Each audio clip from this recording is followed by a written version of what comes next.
ఈరోజు భారత communist party CPI ఆధ్వర్యంలో ఇక్కడ పోరాట కాలనీ 11వ వార్డు దాదాపు నెలన్నర పైన ఉంది.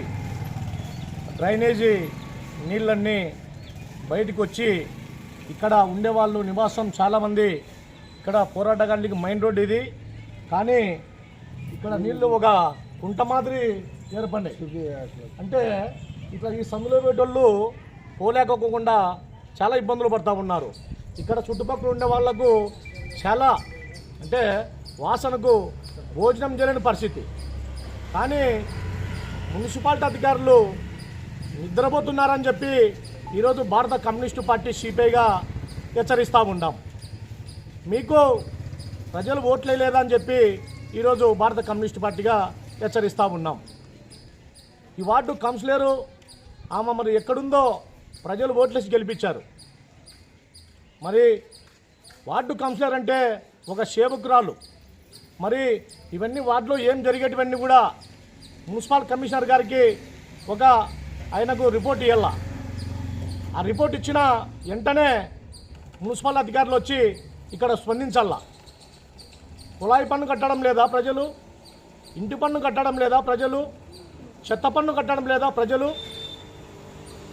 ఆదర్శి మున్సిపాలిటీ అని చెప్పి మీరు చెప్పుకుంటూ ఉన్నారు, కానీ ఆదర్శి మున్సిపాలిటీని చెప్పుకోవడం కూడా ఒక సిగ్గుచేటు అని చెప్పి ఈరోజు మేము భారత కమ్యూనిస్టు పార్టీ సిపిఐగా హెచ్చరిస్తూ ఉన్నాం.